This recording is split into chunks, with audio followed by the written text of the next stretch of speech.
नमस्कार, आप देख रहे हैं समाचार। आपके साथ मैं हूं पराक्रम सिंह शेखावत। बताएंगे आपको दिन भर की बड़ी खबरें, लेकिन शुरुआत करेंगे सुर्खियों के साथ।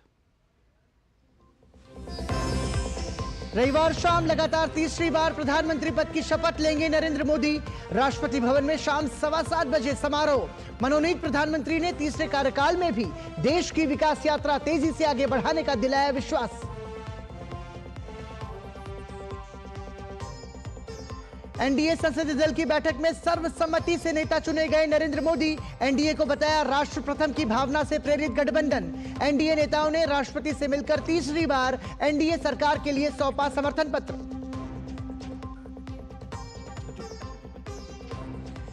एनडीए संसदीय दल की बैठक में ईवीएम को लेकर मोदी का विपक्ष पर कटाक्ष। 2024 की नतीजों को बताया एनडीए की महाविजय। कहा, न हम हारे थे न हम हारे हैं। जनादेश को बताया एनडीए पर देश के भरोसे का प्रतीक। नौकरी के बदले जमीन घोटाले में कसा शिकंजा। सीबीआई ने लालू यादव समेत 78 आरोपियों के खिलाफ दाखिल किया अंतिम आरोप पत्र। तत्कालीन रेल मंत्री लालू यादव और उनके परिवार पर नौकरी के बदले जमीन लेने का है आरोप।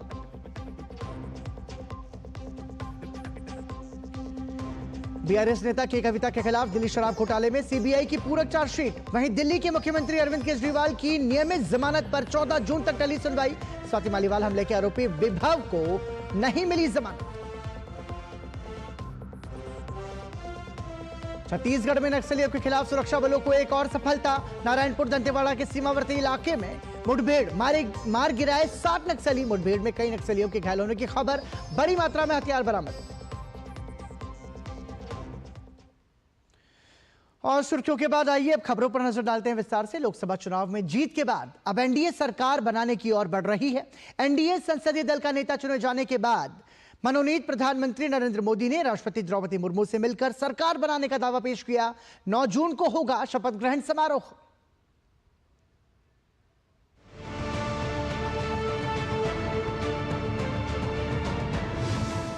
नरेंद्र मोदी रच रहे हैं इतिहास। देश में फिर से मोदी सरकार। एनडीए संसदीय दल ने चुना नरेंद्र मोदी को अपना नेता। एनडीए के संसदीय दल के नेता व लोकसभा के नेता के रूप में माननीय नरेंद्र मोदी जी के नाम का प्रस्ताव करता हूं। गठबंधन के सहयोगियों ने बांधे नरेंद्र मोदी की तारीफों के पुल। हम लोगों को तो अब लगता है कि अगली बार जो आप आइएगा ना, तो इस बार हम देखें कि कुछ इधर उधर कुछ जीत गया है, अगली बार सब हारेगा। हमको पूरा भरोसा। नरेंद्र मोदी ने राष्ट्रपति द्रौपदी मुर्मू के सामने पेश किया सरकार बनाने का दावा।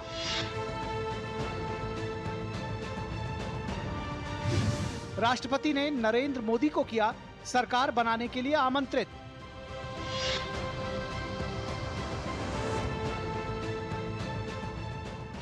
उन्नीस 1962 के बाद पहली बार कोई गैर कांग्रेसी सरकार तीसरी बार सत्ता में।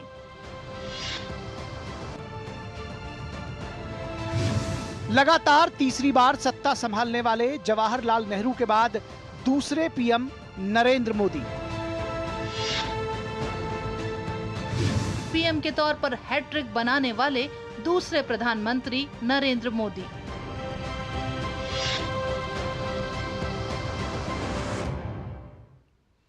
एक बार फिर नरेंद्र मोदी रविवार शाम लगातार तीसरी बार प्रधानमंत्री पद की शपथ लेंगे। शुक्रवार शाम राष्ट्रपति ने उन्हें सरकार गठन का न्योता दिया। राष्ट्रपति भवन के बाहर पत्रकारों को संबोधित करते हुए उन्होंने लगातार तीसरी बार एनडीए को जनादेश देने के लिए देशवासियों का आभार जताया।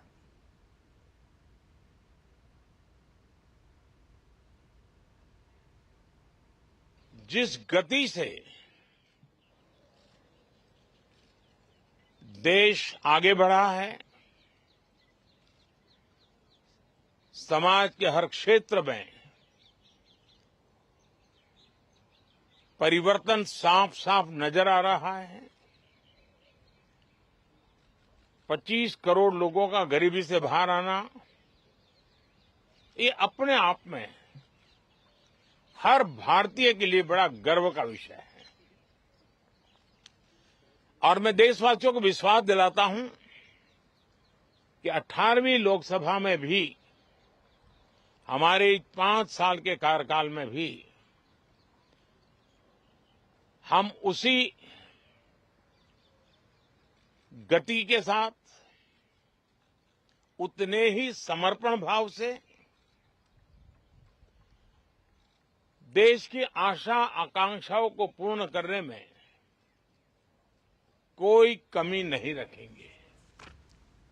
लगातार तीसरी बार प्रधानमंत्री पद की शपथ लेने जा रहे नरेंद्र मोदी ने देशवासियों को विश्वास दिलाया कि तीसरे कार्यकाल में भी देश की विकास यात्रा तेजी से आगे बढ़ेगी। एनडीए 1, एनडीए 2 और एनडीए 3 ये एक निरंतरता है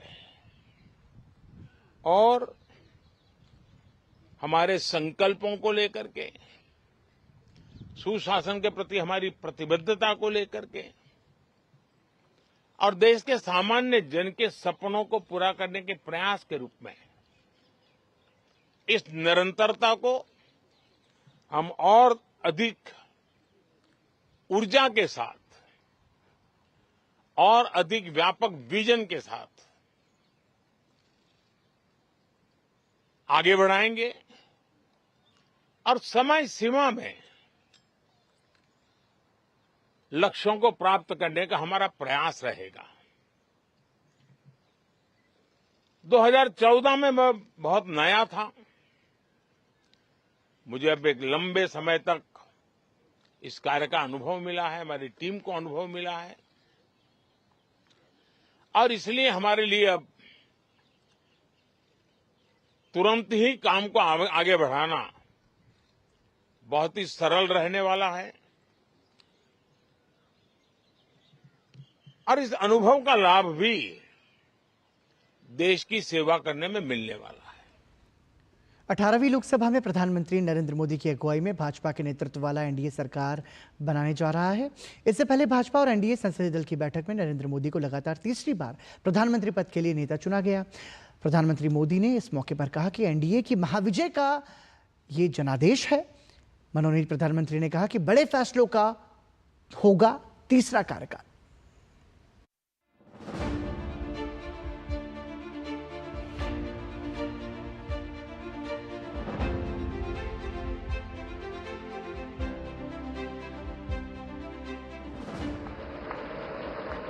सर्वसम्मति से एनडीए संसदीय दल का नेता चुने जाने के बाद प्रधानमंत्री नरेंद्र मोदी का अभिनंदन।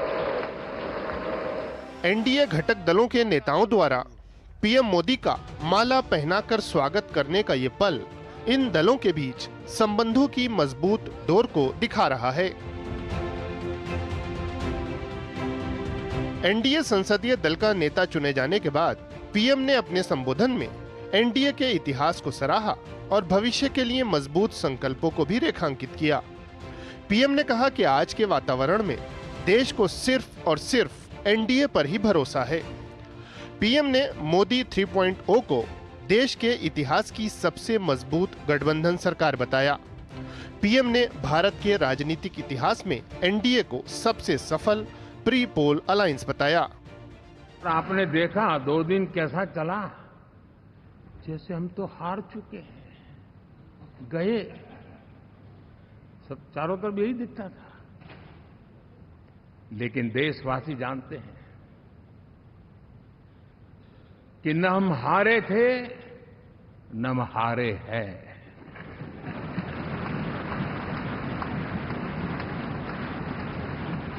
लेकिन 4 तारीख के बाद हमारा जो व्यवहार रहा है वो हमारी वो पहचान बताता है कि हम विजय को पचाना जानते हैं। पिछले 1 दशक का हवाला देते हुए पीएम ने कहा कि आज भारत की छवि विश्व बंधु की बन चुकी है। देश को तीसरी आर्थिक महाशक्ति बनाने की प्रतिबद्धता जताते हुए पीएम ने कहा कि देश के सपनों और संकल्पों को पूरा करने का कमिटमेंट और रोड मैप एनडीए के पास है। पीएम ने एनडीए सांसदों को मंत्री पद से जुड़ी अफवाहों पर ध्यान न देने की सलाह दी। मेरा सभी सांसदों से आग्रह है कि हम इन सारे षड्यंत्रों का शिकार न बने। दूसरा, हमारे जो इंडिया अलायंस वालों ने इस चुनाव में फेक न्यूज में एक्सपर्टाइज कर लिया, डबल पीएचडी कर लिया उन्होंने। वो शायद इसका भरपूर उपयोग करेंगे। हम कृपा करके इन चीजों से दूर रहें, अफवाहों से दूर रहें। ये जो टीम बैठी है वो अनुभवी टीम है, मुझे भी सही सलाह देने वाली टीम है और इसलिए टीम मिलकर के बहुत सही निर्णय करने वाली है। कृपा करके ब्रेकिंग न्यूज के आधार पर देश चलेगा नहीं, ये मान के चलिए।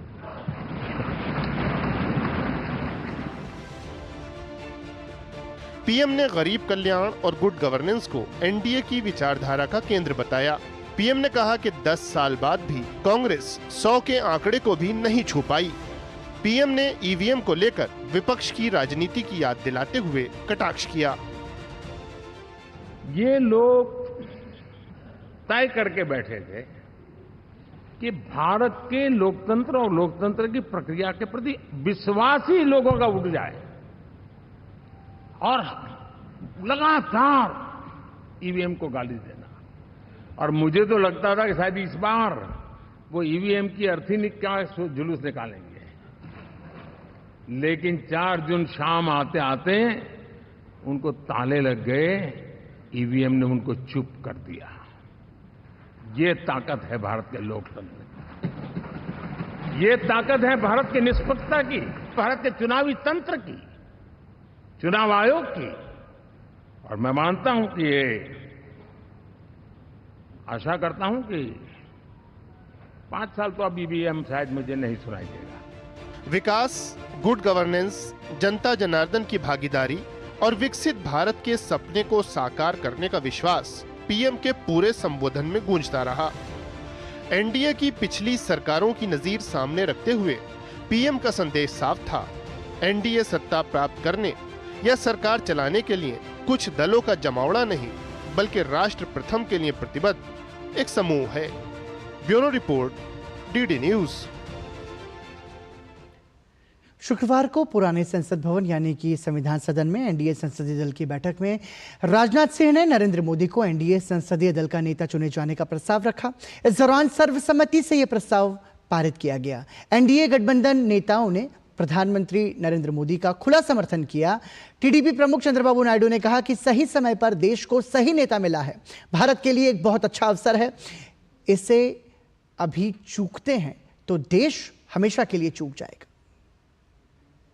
NDA government under the visionary leadership of Shri Narendra Modi ji has taken significant initiatives in the last 10 years. The country has witnessed remarkable progress and transformation. Narendra Modi ji focused and dedicated approach has transformed the nation into a global powerhouse.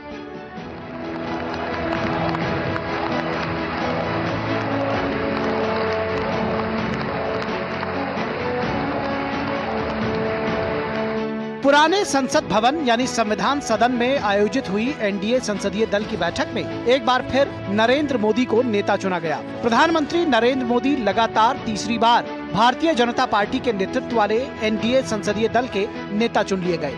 बैठक में राजनाथ सिंह ने नरेंद्र मोदी के नाम का प्रधानमंत्री पद के लिए प्रस्ताव दिया, जिसे अमित शाह समेत नितिन गडकरी, टीडीपी चीफ चंद्रबाबू नायडू, बिहार के मुख्यमंत्री नीतीश कुमार, एलजेपी के चिराग पासवान, जेडीएस के एचडी कुमारस्वामी, अपना दल से अनुप्रिया पटेल, हम से जीतन राम मांझी और जनसेना के पवन कल्याण ने अपना समर्थन दिया।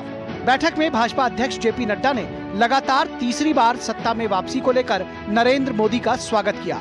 जेपी नड्डा ने कहा कि बीते 10 वर्षों में पीएम मोदी के नेतृत्व में ही भारत आकांक्षी भारत बन पाया है और एनडीए तीसरी बार सरकार बनाकर इतिहास रच रहा है। अंतर्राष्ट्रीय दृष्टि से भारत ने अपने आप को स्थापित किया आदरणीय प्रधानमंत्री मोदी जी के नेतृत्व में। वहीं देश का इंफ्रास्ट्रक्चर आगे बढ़ा और वहीं गांव मजबूत हुआ, गरीब को ताकत मिली, महिलाओं का सशक्तिकरण हुआ, युवाओं के आकांक्षाओं को पंख लगे। एनडीए संसदीय दल की बैठक में राजनाथ सिंह ने प्रधानमंत्री नरेंद्र मोदी के नाम का प्रस्ताव रखते हुए कहा कि इस पद के लिए नरेंद्र मोदी ही सबसे योग्य उम्मीदवार हैं और पिछले 10 साल में उनके नेतृत्व में देश ने अभूतपूर्व प्रगति की है। तीसरी बार हम लोगों की एनडीए की सरकार बनने जा रही है। साथियों, 1962 के बाद पहली बार कोई राजनेता लगातार तीसरी बार भारत का प्रधानमंत्री बनने जा रहा है। भाजपा के वरिष्ठ नेता अमित शाह ने प्रस्ताव का समर्थन करते हुए कहा कि ये प्रस्ताव 140 करोड़ देश की जनता के मन का प्रतिघोष है। इस मौके पर भाजपा नेता नितिन गडकरी ने कहा कि देश के सर्वांगीण विकास और समृद्धि में पीएम मोदी के सशक्त नेतृत्व का अहम योगदान है। कश्मीर से कन्याकुमारी और कामाख्या से द्वारका तक इतने विस्तृत भूभाग के अंदर देश के हर कोने से, हर तहसील से, हर कॉन्स्टिट्यूएंसी से एक आवाज सामान्य रूप से उभर कर आई है कि इस देश का नेतृत्व अगले 5 साल के लिए श्री नरेंद्र मोदी करें। इस सब हमारा देश सुखी हो, समृद्ध हो, संपन्न हो, विश्व की महाशक्ति बने और समाज के सर्वांगीण क्षेत्र में उन्नति और विकास हो, इसके लिए कटिबद्ध होकर समर्पित भाव से उन्होंने काम किया है। और मुझे इस बात का विश्वास है कि केवल देश में नहीं तो पूरे विश्व में अपने कार्य से उन्होंने पूरे विश्व को भी प्रभावित किया है। बैठक में प्रस्ताव का अनुमोदन करते हुए टीडीपी मुखिया चंद्रबाबू नायडू ने सधे हुए शब्दों में प्रधानमंत्री नरेंद्र मोदी के नेतृत्व की सराहना की। उन्होंने कहा कि पीएम मोदी के नेतृत्व में 10 साल में भारत पहले ही ग्लोबल पावर बन चुका है। वहीं टीडीपी प्रमुख ने आंध्र प्रदेश में शानदार बहुमत और जीत का श्रेय भी पीएम के अथक परिश्रम को दिया। इस दौरान बिहार के मुख्यमंत्री और जेडीयू नेता नीतीश कुमार ने कहा कि बीते 10 वर्षों से पीएम मोदी ने पूरे देश की सेवा की है और आने वाले कार्यकाल में बाकी बची हुई अपेक्षाओं को भी पूरा करने में सफल रहेंगे। Honorable PM never took any rest. Day and night he had campaigned, same zeal. He started and ended same spirit. In Andhra Pradesh we had 3 meetings, public meetings, 1 big rally. It had made a huge difference for winning the elections in Andhra Pradesh. 10 साल से ये प्रधानमंत्री हैं और फिर प्रधानमंत्री होने जा रहे हैं और इन्होंने पूरे देश की सेवा की। अब पूरा भरोसा है कि जो कुछ भी बचा है अगली बार ये सब पूरा कर देंगे। एलजेपी के चिराग पासवान, जेडीएस के एचडी कुमारस्वामी, अपना दल से अनुप्रिया पटेल, हम से जीतन राम मांझी ने भी संसदीय दल के नेता के तौर पर पीएम मोदी के नेतृत्व में प्रतिबद्धता जताई। ये कोई सामान्य बात नहीं था कि लगातार तीसरी बार प्रधानमंत्री जी के नेतृत्व में एनडीए को इतनी बड़ी जीत मिलती गई। आप ही की वजह से सर आज दुनिया के सामने हम लोग गर्व से कहते हैं कि भारत देश की 5वीं सबसे बड़ी अर्थव्यवस्था बना, तो ये देन आपकी है। On behalf of my party, I support Shri Narendra Modi ji as the leader of NDA Parliamentary Board. माननीय प्रधानमंत्री जी, आपका ये पूरा एनडीए परिवार मजबूती के साथ आपके पीछे और आपके साथ खड़ा है। आप हमारा नेतृत्व करें। राष्ट्र निर्माण के हर संकल्प को पूरा करने के लिए हम सभी एकजुट होकर पूरी तत्परता से कार्य करेंगे। हम उस वंश के लोग हैं जो 24 वर्ष, 24.5 वर्ष लगातार छेनी हथौड़ा लेकर के पर्वत को काटा। पर्वत पुरुष दशरथ मांझी दृढ़ इच्छा के धनी उसी परिवार के हम हैं और इसी आधार पर हम आश्वस्त करना चाहते हैं इस सदन को कि हम हर हालत में नरेंद्र मोदी जी के साथ और एनडीए के साथ रहेंगे।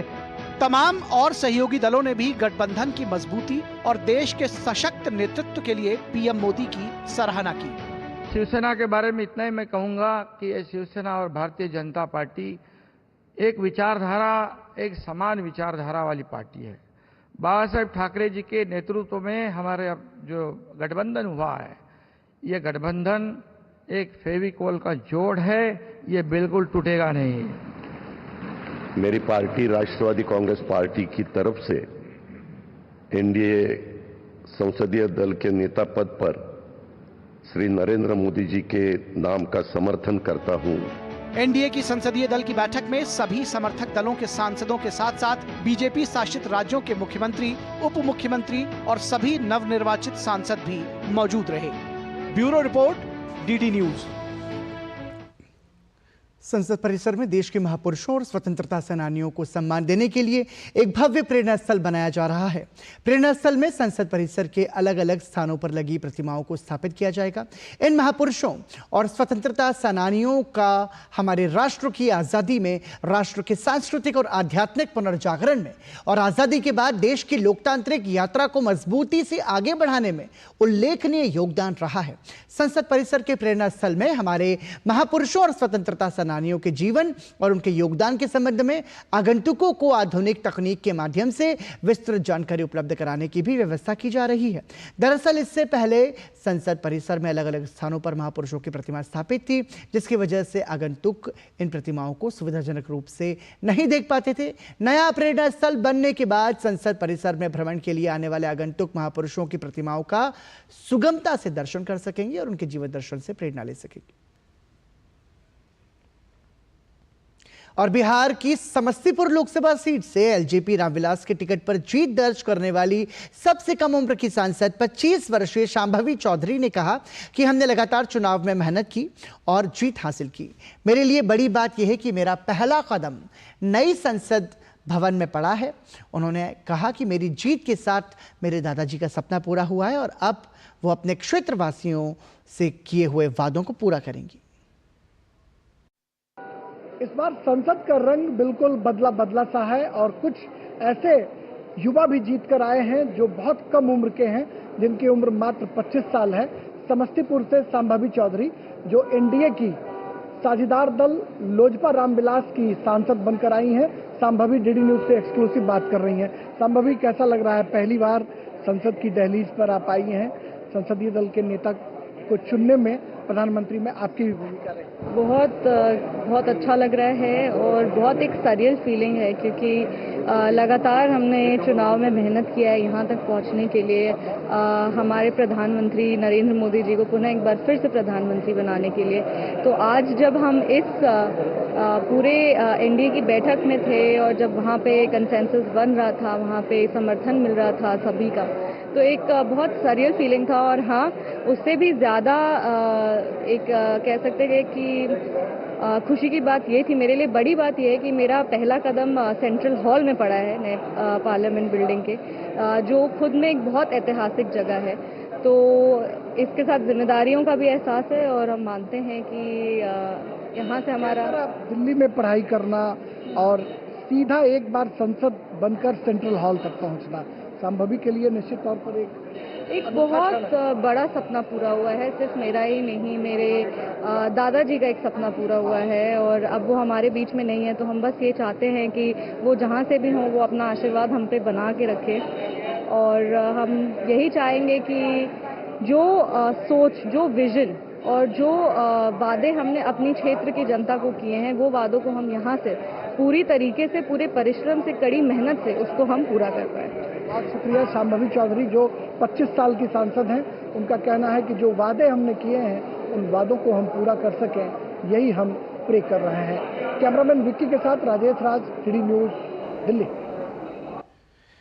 दिल्ली में हुई एनडीए घटक दलों की बैठक में शिरकत करने के बाद बिहार के उप मुख्यमंत्री विजय सिन्हा ने कहा कि प्रधानमंत्री नरेंद्र मोदी के नेतृत्व में देश 2047 में विकसित भारत का शताब्दी वर्ष मनाएगा। विजय सिन्हा ने कहा कि दल अलग हो सकते हैं, लेकिन राष्ट्र के लिए सबका एक दिल होना चाहिए। बिहार के उप मुख्यमंत्री विजय सिन्हा से खास बातचीत की हमारे संवाददाता राजेश राज ने।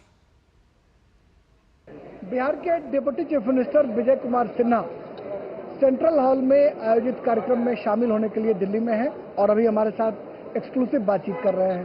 प्रधानमंत्री जी ने जिस तरीके से पूरे समग्रता के साथ अपनी बात रखी, विजय सिन्हा उसको कैसे देखते हैं?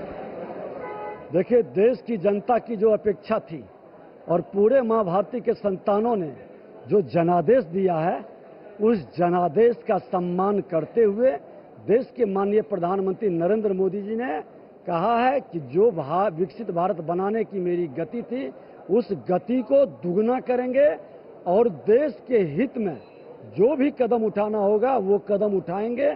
सारे एनडीए गठबंधन के लोगों ने कहा है कि मैं आपके साथ खड़ा हूं। भारत विकसित भारत बनेगा। 2047 का शताब्दी वर्ष विश्व गुरु के रूप में भारत मनाए, ये सबका सपना है। जो प्रधानमंत्री जी ने एक बात और कही कि प्री पोल अलायंस एनडीए का जिन गठबंधन के साथ था, जिन लोगों के साथ था, उसके अलावा भी बहुत सारे दक्षिण के राज्यों के ऐसे घटक दल थे जो चुनाव मैदान में नहीं थे, लेकिन एड़ी चोटी का जोर लगा रहे थे एनडीए को। आभार व्यक्त किया है जो भारत के हित में, भारत के लिए और भारत प्रथम के भाव से जीता है, वैसे लोगों के लिए प्रधानमंत्री ने आभार व्यक्त किया है, धन्यवाद दिया है। और सभी लोग, दल अलग हो सकता है लेकिन राष्ट्र के प्रति दिल एक रखना है और उस राष्ट्र को आगे बढ़ाने के लिए दल की सीमाओं को भी छोड़ करके कदम बढ़ाना, यही मां भारती के संतानों की विशेषता है, खूबसूरती है।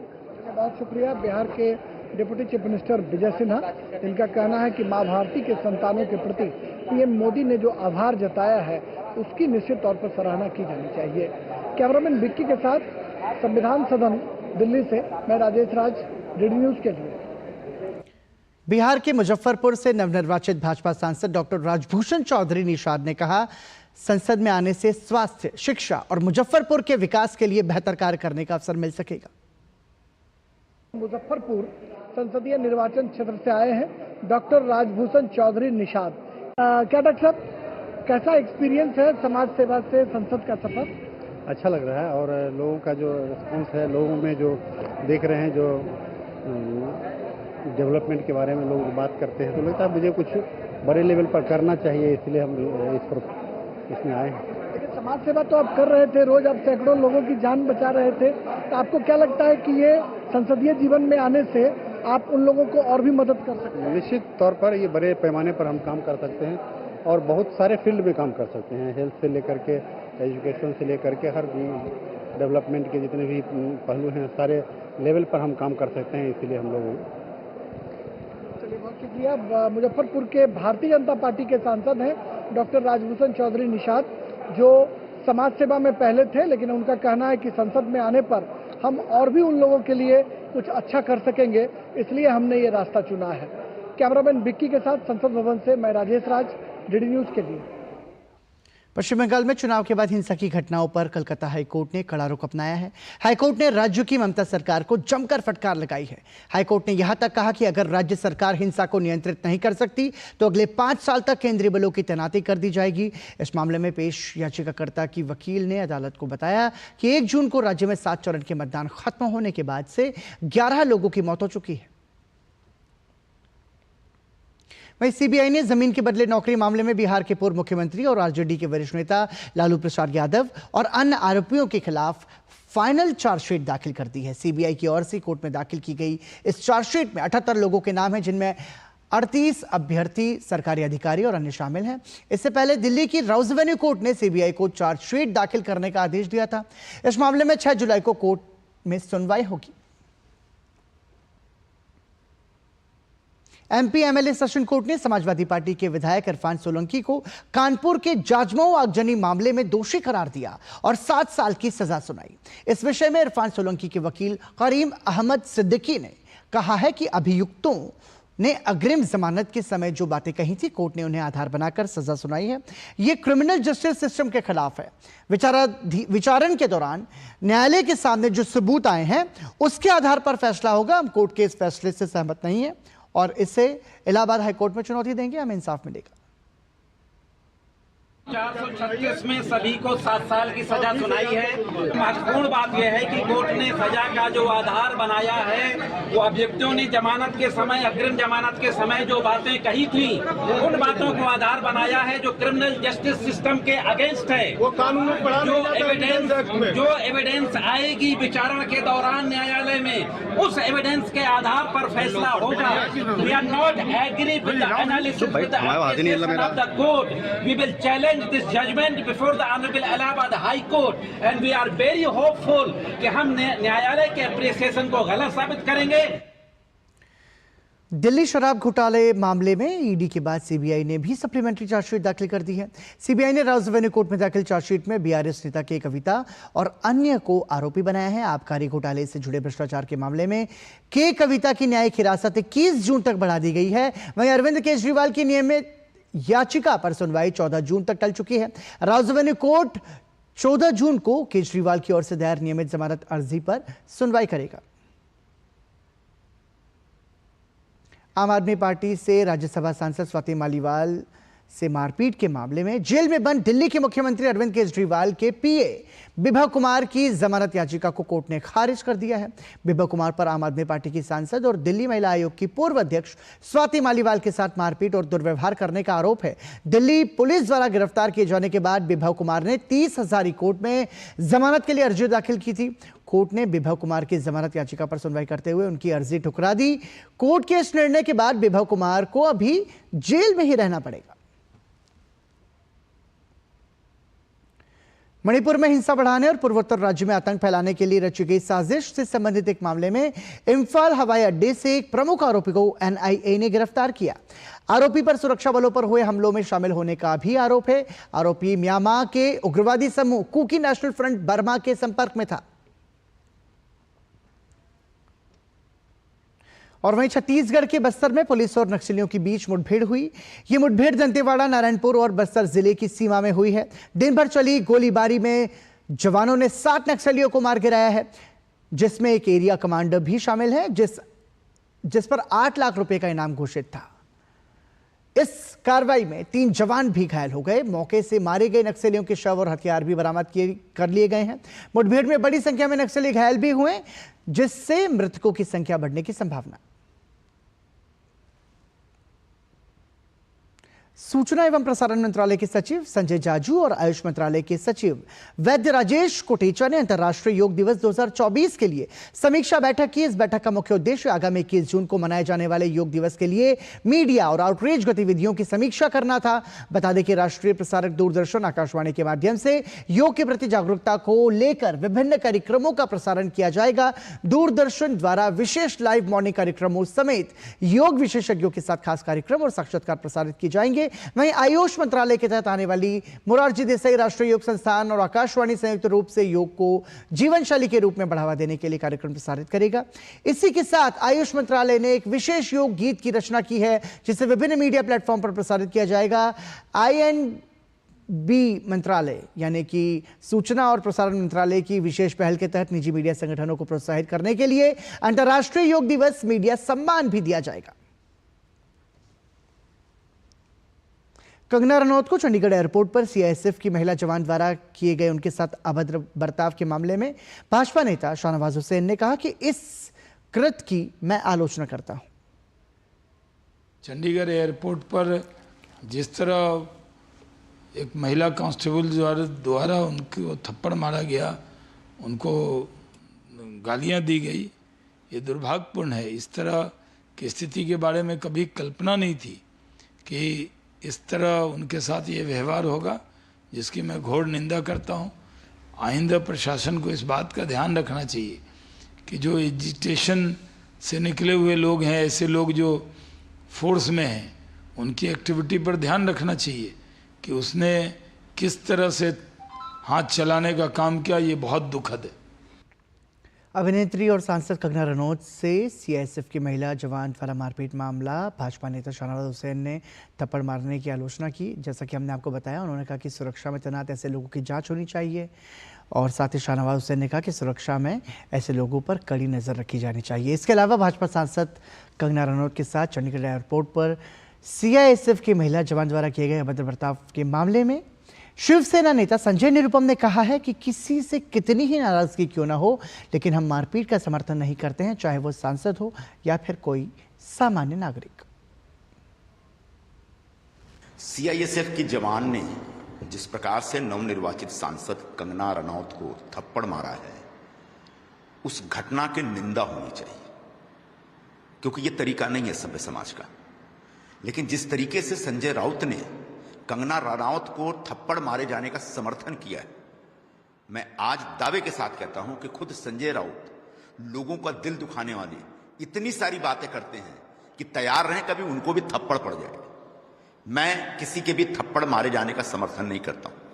हम एक सभ्य समाज में रहते हैं, सबको अपनी अपनी राय रखने का हक है और उससे हम असहमत हो सकते हैं, लेकिन असहमति प्रदर्शित करने के लिए किसी व्यक्ति को, चाहे वो सांसद हो या सांसद न हो, किसी को मारना, किसी को पीटना, किसी पे थप्पड़ चलाना, यह सर्वथा गलत है।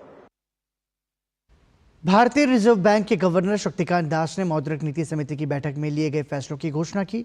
रिजर्व बैंक ने आर्थिक विकास और मुद्रास्फीति के बीच संतुलन बनाए रखने के लिए लगातार 8वीं बार रेपो रेट को बिना किसी बदलाव के 6.5% पर बरकरार रखा है। आरबीआई ने आखिरी बार फरवरी 2023 में रेपो रेट में बढ़ोतरी की थी। भारतीय रिजर्व बैंक की मौद्रिक नीति समिति ने देश में वित्तीय प्रबंधन से जुड़े मामलों पर बैठक की। बैठक में भारतीय रिजर्व बैंक के गवर्नर शक्तिकांत दास ने मौद्रिक नीति समिति की बैठक में लिए गए फैसलों का ऐलान किया। आरबीआई ने लगातार 8वीं बार रेपो रेट को 6.5% बरकरार रखा है। महंगाई को टिकाऊ स्तर यानी 4% पर लाने और वैश्विक अनिश्चितता के बीच आर्थिक वृद्धि को गति देने के मकसद से नीतिगत दर को यथावत रखा गया है। आरबीआई ने आखिरी बार फरवरी 2023 में रेपो रेट में बढ़ोतरी की थी। शक्तिकांत दास ने कहा कि इसके साथ एमपीसी सदस्यों ने लक्ष्य के अनुरूप खुदरा महंगाई को लाने के लिए उदार रुख को वापस लेने के अपने निर्णय को भी कायम रखने का फैसला किया है। The Monetary Policy Committee met on 5th, 6th and 7th June. After detailed assessment of the evolving macroeconomic and financial developments and the outlook, the MPC decided by a 4:2 majority to keep the policy repo rate unchanged at 6.5%. Consequently, the standing deposit facility, that is SDF, rate remains at 6.25% and the marginal standing facility, that is MSF rate, and the bank rate at 6.75%.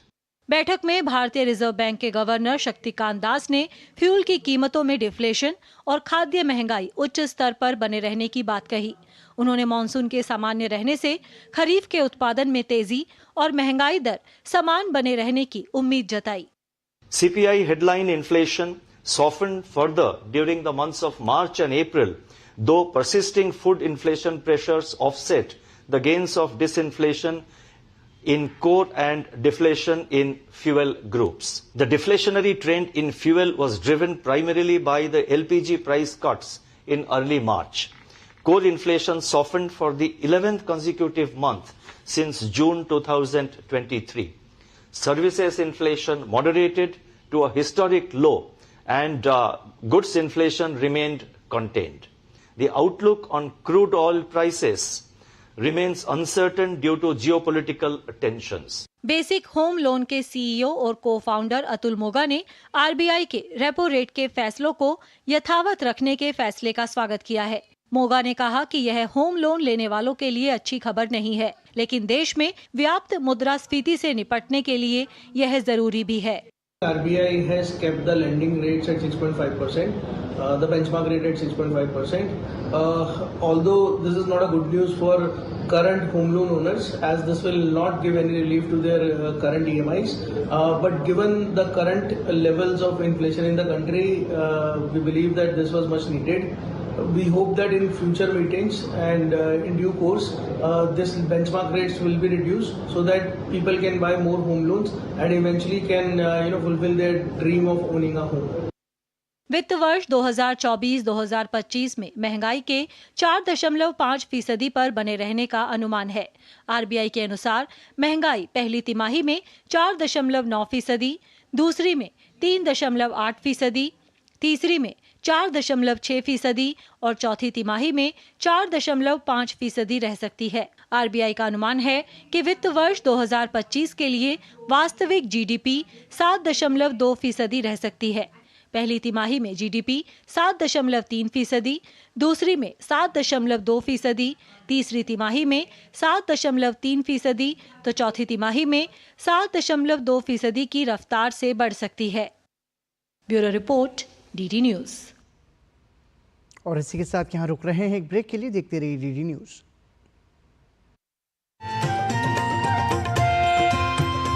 नए दिन की करें शुरुआत भारतीय ज्ञान परंपरा, संस्कृत और स्वास्थ्य के साथ। स्वास्थ्य में उपयोगी आयुष पद्धतियों का विज्ञान, संस्कृति, कला, योग का अद्भुत ज्ञान। देखिए विशेष कार्यक्रम सुप्रभातम सोमवार से शुक्रवार सुबह 7 बजे सिर्फ डीडी न्यूज पर।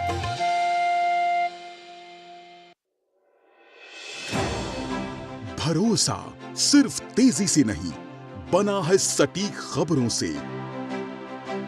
दावे नहीं, दिखाते हैं तथ्य, दिखावा नहीं, चुनते हैं सच। दस्तक सनसनी की नहीं, खबरों की देते हैं हम। यही है रिश्ता आपका हमारा, बना है अटूट भरोसा वर्षों की मेहनत से। डीडी न्यूज, भरोसा सच का। ये भरोसा और हो रहा है गहरा, क्योंकि आपका अपना चैनल अब है नए तेवर और नए कलेवर में। देश के अलग अलग हिस्सों में मौसम का मिजाज अलग अलग देखने को मिल रहा है। उत्तर प्रदेश और उत्तर भारत के कई राज्यों में जैसे राजस्थान, उत्तर प्रदेश समेत कई हिस्सों में लोग गर्मी से बेहाल हैं, तो कर्नाटक के बेंगलुरु और तमिलनाडु के तिरुचिरापल्ली में बारिश हुई है। वहीं दिल्ली में जल संकट की समस्या जस की तस बनी हुई है। टैंकरों से पानी की सप्लाई की जा रही है और इसकी वजह से लोगों को बहुत परेशानियों का सामना करना पड़ रहा है। इससे पहले 6 जून को सुप्रीम कोर्ट ने दिल्ली सरकार की याचिका की सुनवाई करते हुए हिमाचल प्रदेश को पानी छोड़ने का निर्देश दिया था। देश का उत्तरी हिस्सा इस वक्त सूरज की तपिश झेल रहा है। देश के उत्तरी इलाके गर्मी से बेहाल हैं। वहीं देश के दक्षिणी इलाकों से मानसून आगे की ओर बढ़ रहा है। कर्नाटक के बेंगलुरु और तमिलनाडु के तिरुचिरापल्ली में बारिश हुई। मौसम विभाग ने बताया कि मानसून कर्नाटक के अधिकांश भागों, महाराष्ट्र, तेलंगाना और तटीय आंध्र प्रदेश, बंगाल की खाड़ी, उत्तर पश्चिम बंगाल की खाड़ी सहित अन्य भागों में आगे बढ़ गया है। इसी के साथ अगले 5 दिन में कोंकण, गोवा, महाराष्ट्र, मराठवाड़ा, सौराष्ट्र, कच्छ, तटीय आंध्र प्रदेश, यनम, रायलसीमा, तेलंगाना और कर्नाटक में गरज और बिजली के साथ हल्की से मध्यम बारिश का अनुमान व्यक्त किया गया है। 5 दिन में उत्तर पूर्व क्षेत्र, पश्चिम बंगाल और सिक्किम में भी व्यापक वर्षा होने की संभावना जताई गई है। उत्तर पश्चिम भारत में कुछ स्थानों पर बारिश और तूफान का अनुमान भी जताया गया है। भीषण गर्मी पर मौसम विभाग ने कहा है कि सोमवार तक उत्तर प्रदेश के कुछ हिस्सों में गर्म हवाएं चलती रहेंगी। अगले 3 से 4 दिन तक मध्य प्रदेश, झारखंड, पंजाब, हरियाणा, बिहार और ओडिशा में भी गर्म हवाएं चलने की संभावना है। दिल्ली में अगले 2 दिन तक धूल भरी आंधी और तूफान की संभावना व्यक्त की गई है। राष्ट्रीय राजधानी दिल्ली में चल रहे जल संकट के बीच टैंकरों के जरिए लोगों को पानी की आपूर्ति की जा रही है। स्थानीय लोग दिल्ली में चल रहे जल संकट से काफी परेशान हैं। लोग दिल्ली सरकार पर आरोप लगा रहे हैं कि समस्या का हल नहीं खोजा जा रहा है, जबकि दिल्ली जल संकट मामले में सुप्रीम कोर्ट ने 6 जून को मामले की सुनवाई करते हुए हिमाचल प्रदेश को अपस्ट्रीम से 137 क्यूसेक पानी दिल्ली के लिए छोड़े जाने का निर्देश दिया था। वहीं कोर्ट ने हरियाणा सरकार को निर्देश दिया है कि जब पानी हथीनी कुंड बैराज से छोड़ा जाए तो हरियाणा वजीराबाद तक पानी पहुंचाने में मदद करे, ताकि बिना किसी बाधा के दिल्ली के लोगों को पीने का पानी मिल सके। बहुत टाइम से देख रहे हैं कि ये जो पानी का समस्या है यहाँ पे एज इट इज बना हुआ है, क्योंकि जो पानी आ रहा है वो टैंकर से आता है और टैंकर का अपना एक लिमिटेशन है, क्योंकि जितना पानी टैंकर से आता है, जितना पानी इसमें भरने में और इस पूरे प्रोसेस में वेस्ट होता है, इतने से अगर गवर्नमेंट चाहे तो हमारे घर घर कनेक्शन लगाकर, पाइप लगाकर हमें पानी दे सकती है। सुप्रीम कोर्ट ने दिल्ली जल संकट पर 6 जून को सुनवाई के दौरान कहा था कि पानी की बर्बादी नहीं होनी चाहिए, न ही कोई राजनीति होनी चाहिए। कोर्ट ने सभी पक्षों से सोमवार 10 जून तक इस मामले पर रिपोर्ट सौंपने को कहा है। दिल्ली सरकार ने जल संकट पर 31 मई को सुप्रीम कोर्ट में याचिका दायर की थी। इसमें हरियाणा, उत्तर प्रदेश और हिमाचल प्रदेश को दिल्ली को 1 महीने तक एक्स्ट्रा पानी छोड़ने का निर्देश देने की मांग की गई थी। दिल्ली में जल संकट का सबसे बड़ा कारण पड़ोसी राज्यों पर पानी के लिए दिल्ली की निर्भरता है। दिल्ली में पानी की जरूरत हरियाणा सरकार यमुना नदी से, उत्तर प्रदेश सरकार गंगा नदी से और पंजाब सरकार भाखड़ा नांगल से मिले पानी से पूरा करती है। इसके अलावा कुएं, ट्यूबवेल और ग्राउंड वाटर से पानी आता था। दिल्ली के पास अपना कोई जल स्रोत नहीं है और दिल्ली जल बोर्ड को हर दिन पानी की किल्लत के बीच दिल्ली वासियों को जल की आपूर्ति करनी पड़ रही है। Bureau report, DD news.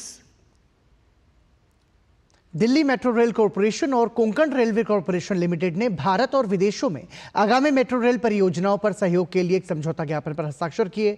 आधिकारिक तौर पर समझौता ज्ञापन पर डीएमआरसी के निदेशक डॉक्टर पीके गर्ग और केआरसीएल के अध्यक्ष और प्रबंध निदेशक संतोष कुमार झा ने हस्ताक्षर किए। इसका उद्देश्य डीएमआरसी और केआरसीएल के आपसी सामंजस्य से भविष्य में नई परियोजनाओं को बढ़ावा देना है और अयोध्या को नए और भव्य रूप में विकसित करने के लिए अयोध्या विकास प्राधिकरण को बड़ी उपलब्धि हासिल हुई है। अयोध्या विकास प्राधिकरण को फिक्की के 5वें स्मार्ट शहर नवाचार पुरस्कार हासिल हुआ है। स्मार्ट अर्बन इनोवेशन अवार्ड से नवाजे जाने के बाद विकास प्राधिकरण के उपाध्यक्ष अश्विनी कुमार पांडेय ने डीडी न्यूज के साथ खास बातचीत की। उन्होंने बताया कि शहर में हुए सौंदर्यीकरण, पर्यटक सुविधाएं, स्मार्ट इंफ्रास्ट्रक्चर के लिए अयोध्या को स्मार्ट अर्बन इनोवेशन अवार्ड से सम्मानित किया गया है। लता मंगेशकर चौक, सूर्यकुंड, रामपथ, भक्ति पथ, जन्मभूमि पथ ऐसे स्थलों के विकास से अयोध्या में पर्यटकों की संख्या काफी बढ़ी है। ये फिक्की का स्मार्ट अर्बन इनोवेशन अवार्ड था, जिसका 5वां एडिशन था, जिसमें कि अयोध्या विकास प्राधिकरण को स्मार्ट इंफ्रास्ट्रक्चर कैटेगरी में सिटी ब्यूटिफिकेशन और जो हमारे टूरिस्ट फैसिलिटीज़ के लिए कार्य हुए हैं उसके अंतर्गत चयनित करके अवार्ड दिया गया है।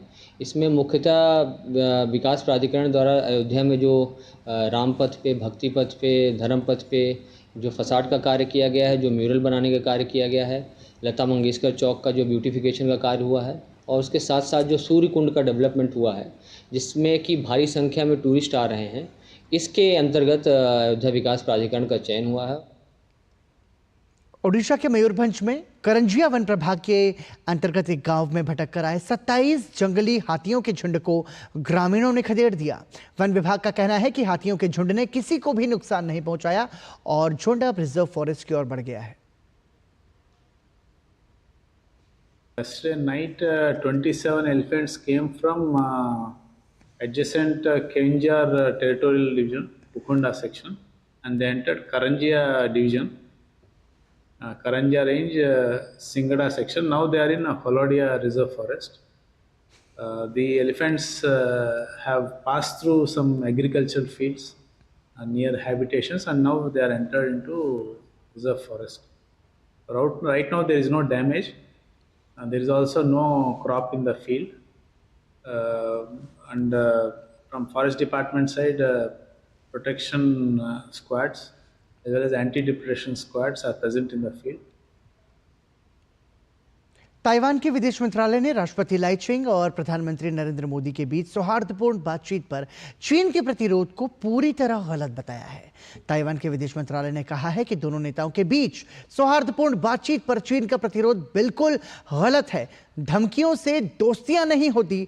ताइवान भारत के साथ साझेदारी बढ़ाने को लेकर समर्पित है। ये संबंध परस्पर लाभ और साझा मूल्यों पर आधारित है। दरअसल आम चुनाव सफलता के बाद नरेंद्र मोदी लगातार तीसरी बार प्रधानमंत्री बनने जा रहे हैं। इस पर दुनिया भर के नेता मनोनीत प्रधानमंत्री नरेंद्र मोदी को शुभकामनाएं और बधाइयां दे रहे हैं। ताइवान के राष्ट्रपति लाई चिंग-ते ने भी प्रधानमंत्री नरेंद्र मोदी को जीत की बधाई दी। इस पर प्रधानमंत्री नरेंद्र मोदी ने भी जवाब में ताइवान के राष्ट्रपति को धन्यवाद दिया। इस पर चीन भड़क गया और एक चीन नीति के हवाले से दोनों नेताओं के आपसी शुभकामनाओं के आदान प्रदान पर नाराजगी जताई। वहीं मॉस्को स्थित भारतीय दूतावास ने भारतीय छात्रों के लिए एडवाइजरी जारी की है। 2022 और 2023 में रूस में भारतीय छात्रों के डूबने की घटनाओं के बाद भारतीय दूतावास ने रूस में पढ़ाई कर रहे भारतीय छात्रों के लिए एडवाइजरी जारी की है। इसमें भारतीय छात्रों को नदियों, बीच, झीलों और तालाबों पर जाने को लेकर सभी सावधानियां बरतने की सलाह दी गई है।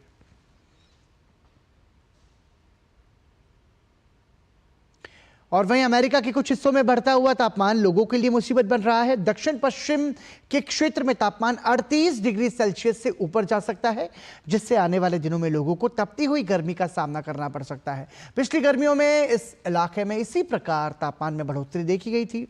वहीं लास वेगास स्ट्रीप में भी उच्च तापमान 44 डिग्री सेल्सियस तक पहुंच सकता है।